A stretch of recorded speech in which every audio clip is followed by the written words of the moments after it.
Es el 31 de mayo de 2006. Son las 11 de la mañana en Estocolmo cuando 65 agentes de la Policía Criminal Nacional sueca entran a la vez en 12 ubicaciones distintas repartidas por Estocolmo. No buscan a un asesino ni a un traficante, ni siquiera van a arrestar a alguien. Toda esta operación coordinada es simplemente para cerrar un sitio web.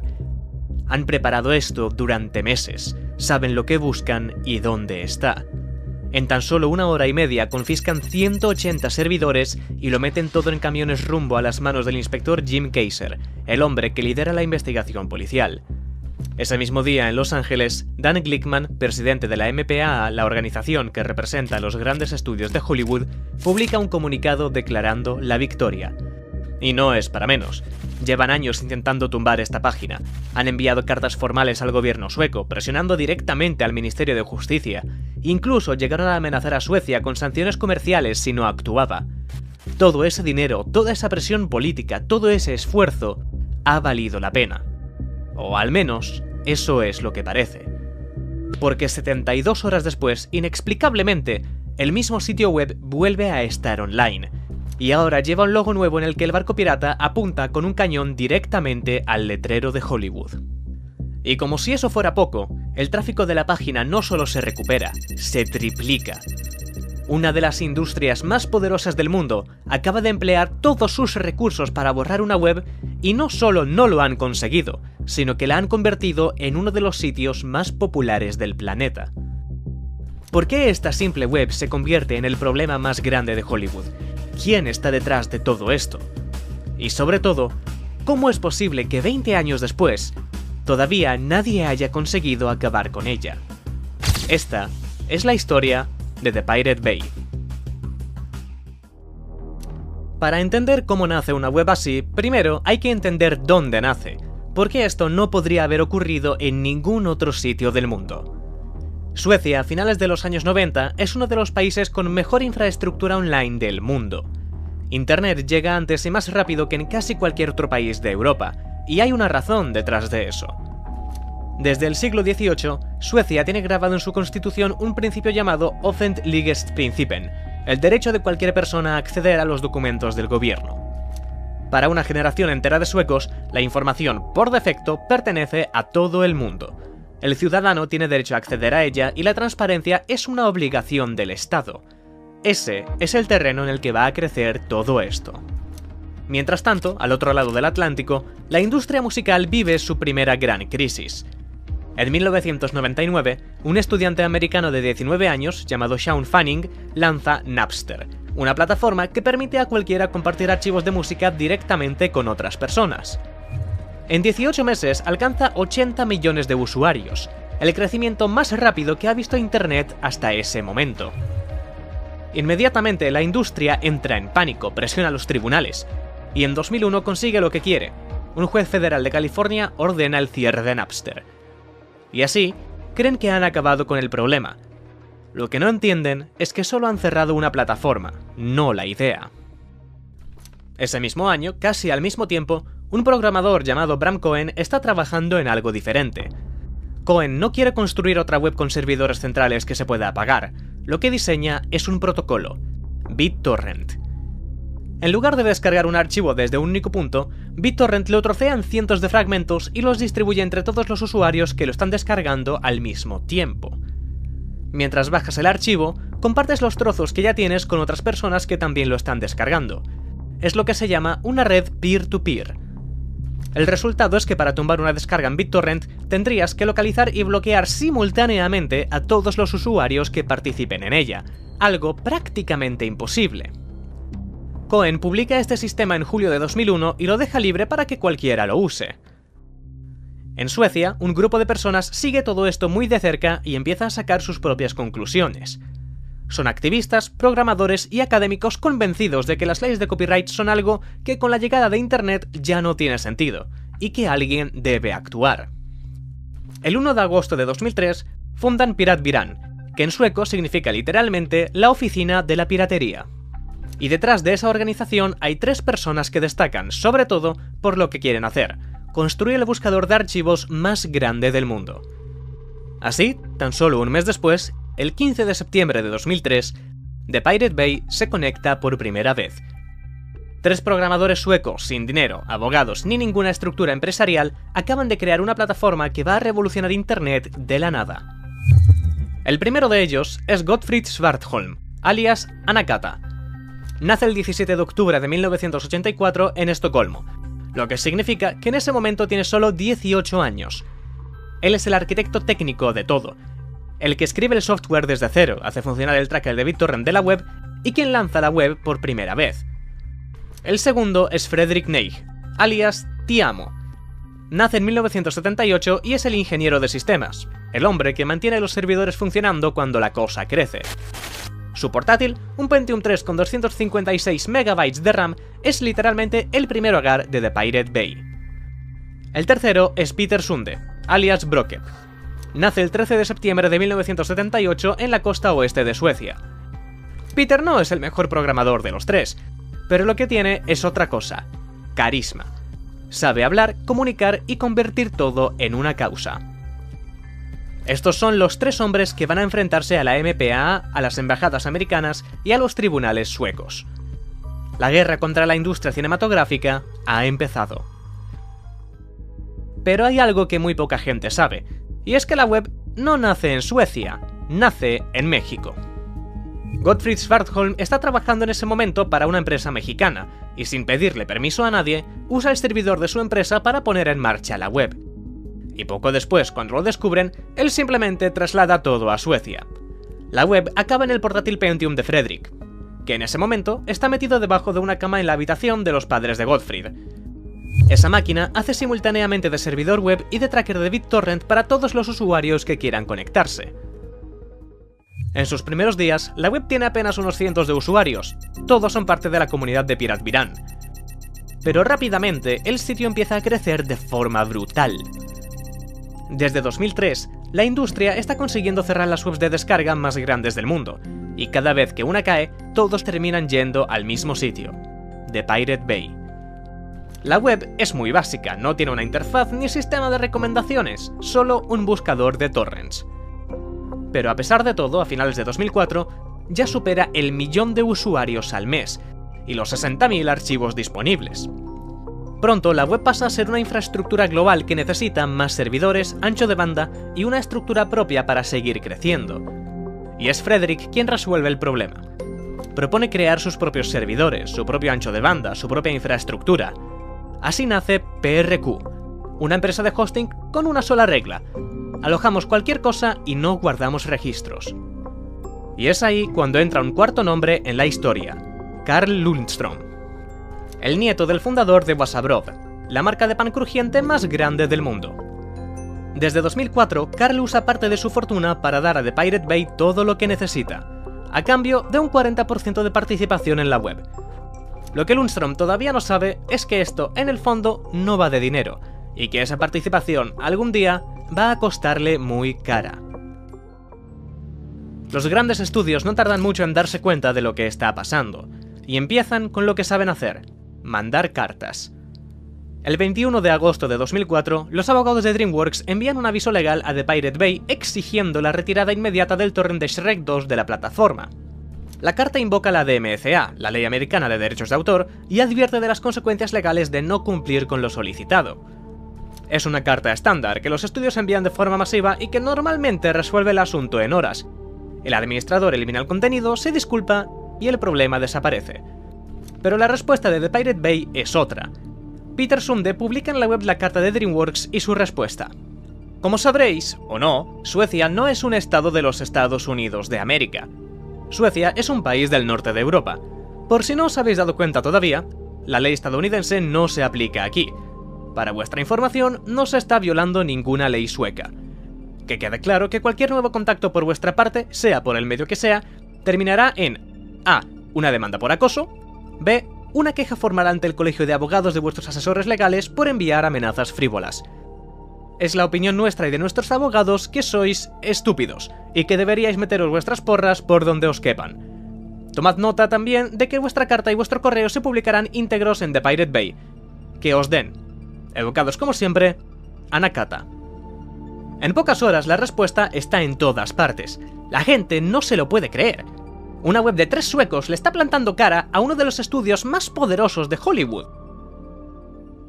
Y en los siguientes meses pasa exactamente lo mismo una y otra vez.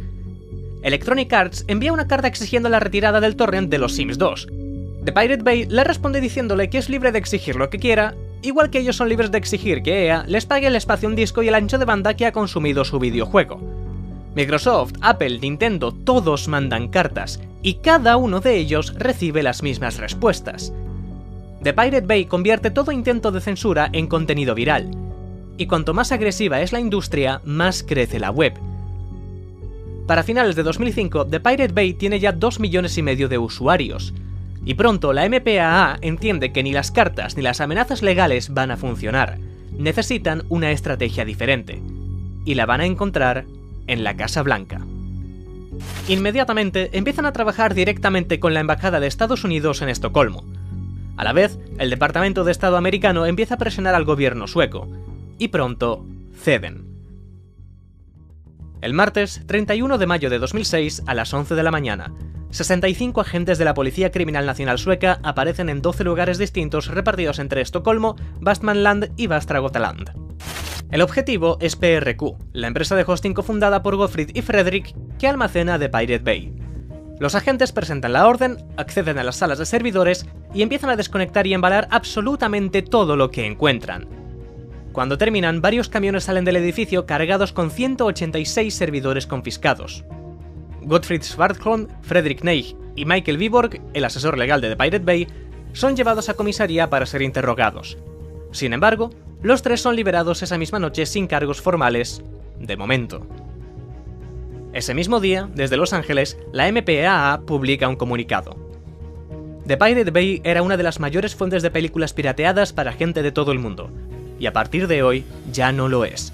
Las acciones llevadas a cabo hoy en Suecia son un recordatorio para los piratas de todo el mundo. No hay refugios seguros para los ladrones de derechos de autor en Internet. El robo de propiedad intelectual es un problema para la industria del cine en todo el mundo, y nos alegra que las autoridades suecas hayan ayudado a impedir que The Pirate Bay siga facilitando el robo masivo de copyright en la red. Hollywood ha ganado. The Pirate Bay está muerta. Y así habría sido, de no ser porque tan solo unas horas antes, Gottfried Svartholm llamó a Fredrik. En los meses anteriores habían detectado que alguien los seguía, que había investigadores privados tomando fotos cerca de sus instalaciones y movimiento inusual alrededor de sus oficinas. Pero fue esa misma mañana, unas horas antes, que Gottfried le avisó de que había agentes en sus oficinas, y le pidió que bajara al centro de datos lo antes posible.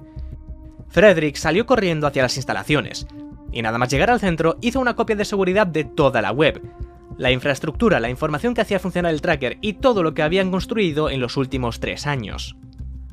Esa decisión, tomada en cuestión de minutos bajo presión, es la razón por la que esta historia no terminó aquí. 72 horas después, The Pirate Bay vuelve a estar online desde servidores en Holanda. Y no vuelve en silencio. Reaparece con un mensaje en la página de inicio. Bienvenidos a The Police Bay. Y con un logo nuevo, el barco pirata de siempre, pero ahora con un cañón apuntando al letrero de Hollywood. La copia de seguridad que Fredrik hizo ha funcionado. The Pirate Bay está online y con más usuarios que nunca. El partido pirata sueco, que en ese momento tiene 2.200 miembros, pasa a 6.600 en una semana. En las calles de Estocolmo hay ciudadanos ondeando banderas pirata. Y mientras todo esto pasa fuera, la web de la policía sueca cae por sobrecarga el 1 de junio, y vuelve a caer el 3. Miles de personas anónimas en todo el mundo la están atacando de forma coordinada. Porque todo esto pasa en un país cuya constitución tiene un principio llamado Ministerstyre, que prohíbe expresamente a los ministros del gobierno intervenir en casos policiales o judiciales individuales. Lo que significa que lo que acaba de pasar va contra la propia ley de Suecia. La redada más grande de la historia de Internet acaba de convertir a The Pirate Bay en un símbolo de resistencia global. Y la plataforma no solo sobrevive, sino que crece más rápido que nunca. La cobertura mediática de la redada ha llegado a millones de personas que nunca habían oído hablar de esta web, y todas ellas quieren saber cómo funciona. El tráfico que llega en los meses siguientes es tan grande que el sitio entra por primera vez en el top 100 de páginas más visitadas de todo Internet. Una web de torrents gestionada por 3 personas en Suecia está recibiendo más visitas que la gran mayoría de medios de comunicación, portales de noticias y servicios online del mundo. Hollywood ha conseguido exactamente lo contrario de lo que pretendía. Mientras tanto, The Pirate Bay está reforzando su arquitectura técnica para que ninguna redada futura pueda volver a tumbarla. Los servidores se distribuyen entre varios países con legislaciones distintas, y PRQ, su empresa de hosting, se anuncia públicamente como un servicio de alojamiento ultra seguro sin preguntas, diseñado específicamente para resistir presiones legales. Pero mientras la web crece y la industria sigue presionando, algo más está pasando. En septiembre de 2007, después de explotar una vulnerabilidad de firewall, un estudiante de instituto llamado Ethan consigue acceder a los sistemas internos de una empresa llamada Media Defender, que trabaja directamente para los grandes estudios de Hollywood. Y lo que encuentra son correos que revelan que Media Defender ha estado pagando a hackers para atacar los servidores de The Pirate Bay de forma ilegal. Lanzan ataques de denegación de servicio, estrategias para inundar las redes con archivos falsos y corruptos. Pero hay algo más. Suben archivos falsos a la web.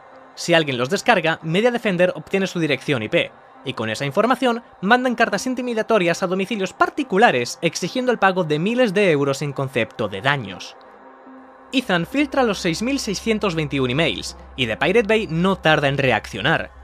Con los correos como prueba, presenta cargos penales ante la policía sueca contra 20th Century Fox, EMI Universal Music, Sony, Paramount, Atari, Activision y Ubisoft, acusándolas de sabotaje de infraestructura, hacking y spam. Gracias a la filtración de correos de Media Defender Defenders, ahora tenemos pruebas de algo que llevábamos tiempo sospechando. Las grandes discográficas y estudios de cine están pagando a hackers profesionales, saboteadores y atacantes de DOS para destruir nuestros servidores. Finalmente, el caso no termina en nada, pero el daño a la reputación de la industria ya está hecho. Pero justo cuando parecía que lo peor ya había pasado, llega el escándalo Kaiser, que convierte todo lo anterior en un problema casi menor. Jim Kaiser es el inspector de la policía sueca que ha liderado la investigación contra The Pirate Bay. Es el principal investigador del caso, la persona que ha construido todo el expediente y el testigo policial más importante. Pero en abril de 2008 comete un error enorme. Publica en su perfil de Facebook que ha comenzado a trabajar para Warner Bros., uno de los estudios demandantes. Lo elimina rápidamente cuando se da cuenta de lo que verdaderamente ha hecho, pero ya es demasiado tarde.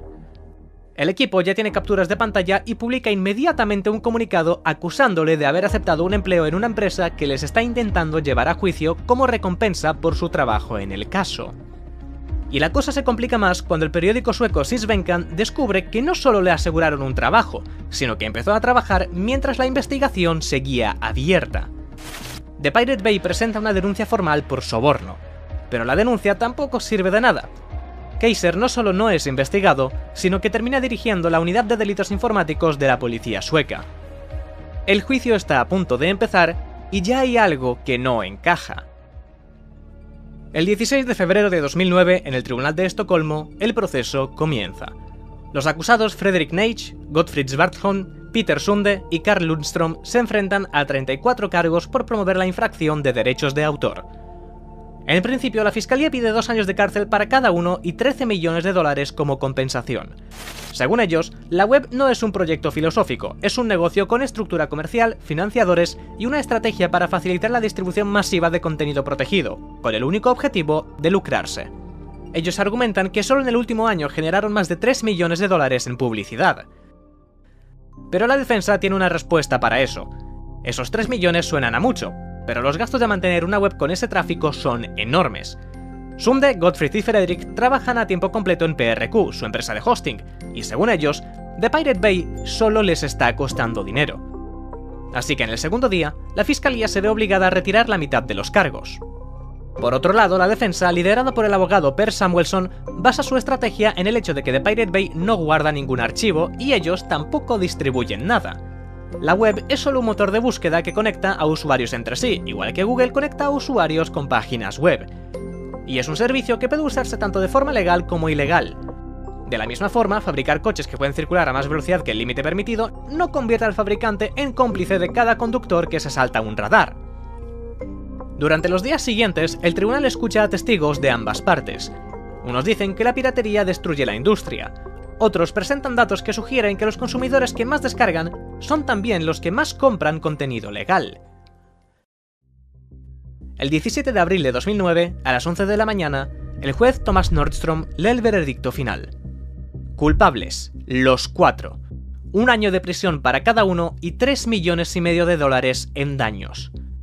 El tribunal declara que la operación se ha llevado a cabo de forma comercial y organizada, y que los acusados han incitado los delitos al proporcionar la infraestructura técnica que los hace posibles. Nada más salir del juzgado, Peter Sunde habla con la prensa. Para él, el veredicto no tiene ningún sentido, es una locura. El Partido Pirata Sueco, que en ese momento tiene unos 15.000 afiliados, recibe en las siguientes horas miles de solicitudes de ingreso, llegando hasta más de 40.000. En Estocolmo, Gotemburgo, Karlstad y Lund, la gente sale a la calle a protestar. Y la historia, lejos de terminar, acaba de empezar. Porque poco después del veredicto sale algo a la luz que lo cambia todo. El juez, Thomas Nordstrom, es miembro de la Asociación Sueca de Derechos de Autor, una organización que trabaja activamente para fortalecer las leyes de propiedad intelectual, y en cuyo consejo directivo están Peter Danowski, el abogado que ha representado a la industria musical en el juicio, y Monique Watstedt, la abogada que ha representado a Hollywood. El juez que ha firmado el veredicto está en la misma organización que los abogados de la acusación. Y además, Nordstrom trabaja para la Fundación de Infraestructura de Internet sueca, donde su compañera directa es, de nuevo, Monique Watstedt. Pero si eso ya es complicado de explicar, se hace público que Thomas Nordstrom es el mismo juez que firmó la orden formal de la redada de 2006. En pocas horas, la noticia sale en los principales periódicos suecos como Sydsvenskan, Aftonbladet y Expressen. Peter Althing, el abogado defensor, pide un nuevo juicio de inmediato, y la presión mediática es tan grande que hace que el Tribunal de Apelación se vea obligado a revisar el caso. Durante casi un año, los medios cubren el caso día a día. Hay manifestaciones en varias ciudades, y el debate ya no es solo si The Pirate Bay tiene razón o no, es si el sistema judicial sueco ha funcionado bien. Finalmente, el 26 de noviembre de 2010, el Tribunal de Apelación tiene un resultado. Los 4 vuelven a ser declarados culpables, pero las penas se modifican. Fredrik Neich queda con 10 meses de prisión, Peter Sunde con 8, Gottfried Schwarzkopf mantiene su condena de 1 año y Carl Lundström con 4 meses, aunque en su caso la condena de cárcel se convierte en arresto domiciliario. Pero lo más extraño de todo es que la multa total no baja, sube a $6,5 millones. Los 3 vuelven a recurrir al Tribunal Supremo, pero los rechazan de inmediato. Mientras tanto, The Pirate Bay lleva tiempo moviéndose en otra dirección. En 2009, la web abandona su propio tracker de BitTorrent y migra al sistema de Magnet Links, una forma de identificar archivos mediante valores hash sin necesidad de un servidor central. El cambio significa que The Pirate Bay deja de tener un registro. Ya no hay datos que confiscar, porque técnicamente no existen. Y para terminar, liberan una copia comprimida con toda la base de datos de la web, para que cualquier persona en cualquier parte del mundo pueda descargarla y montar un clon en minutos. Sobre el papel, las condenas ya están decididas, pero ninguno de los 3 fundadores tiene intención de cumplirlas. Así empieza la cacería de 3 hombres que el sistema sueco ha condenado, pero no puede encontrar. Gottfried es el primero en desaparecer. Después del veredicto de 2009, ni siquiera vuelve a Suecia para el segundo juicio. Se muda a Camboya, específicamente a Phnom Penh, y vive allí varios años con un perfil bajo. Él elige precisamente Camboya, ya que no tiene tratado de extradición con Suecia. Pero aún así, el 13 de septiembre de 2012, la policía llama a su puerta y lo detiene. Un país sin acuerdo de extradición lo entrega. ¿Por qué? Varios periódicos publican que justo en esas fechas el gobierno sueco envía al gobierno camboyano unos 50 millones de euros en forma de ayuda al desarrollo. Suecia niega cualquier relación entre ese dinero y la deportación de Gottfried, pero los tiempos cuadran y eso es algo que nadie ha conseguido explicar del todo. Peter Sunde toma la decisión de cruzar la frontera hasta llegar a Berlín, donde monta una nueva vida. Funda Flutter, un sistema de microdonaciones que permite a los usuarios financiar directamente a creadoras de contenido, el inicio de lo que años después inspirará a la creación de Patreon. Da charlas, escribe artículos, incluso aparece en documentales. Vive en distintas ciudades constantemente. En 2012, Interpol emite una orden internacional de búsqueda y captura. Y aún así, Peter sigue moviéndose por Europa sin pisar un solo día la cárcel. Hasta que el 31 de mayo de 2014, exactamente 8 años después de la redada, una unidad especial de la policía sueca, con apoyo de la policía polaca, asalta una granja en Oxie, en el sur de Suecia. Peter está dentro de visita familiar. Le detienen y le trasladan a prisión. Fredrik Neij decide irse a vivir a Laos con su familia. Allí construye una vida tranquila. Desde 2012 cruza la frontera hacia Tailandia. Lo hace casi 30 veces en 2 años. Hasta que el 3 de noviembre de 2014, al cruzar por el paso fronterizo de Nong Khai, hay alguien esperándole. La policía de inmigración tailandesa le arresta, le trasladan a Bangkok y Fredrik es extraditado a Suecia. Carl Lundström, el financiador, no tiene ninguno de esos dramas. Cumple sus 4 meses bajo arresto domiciliario, se muda a Suiza y desaparece de la historia de The Pirate Bay. Pero, ¿qué hay de la web? Mientras los fundadores cumplen condenas en distintos países, The Pirate Bay no se esconde, no para, sigue evolucionando. En enero de 2012, la web añade una nueva categoría, Faceables, archivos de diseño tridimensional que cualquier persona con una impresora 3D puede convertir en objetos físicos. En agosto de 2013, la web lanza Pirate Browser, un navegador gratuito basado en Firefox con el software de Tor integrado, diseñado específicamente para que cualquier usuario en cualquier país pueda acceder a The Pirate Bay aunque su gobierno o su proveedor de internet la tengan bloqueada. Y entonces, el 9 de diciembre de 2014, vuelve a pasar.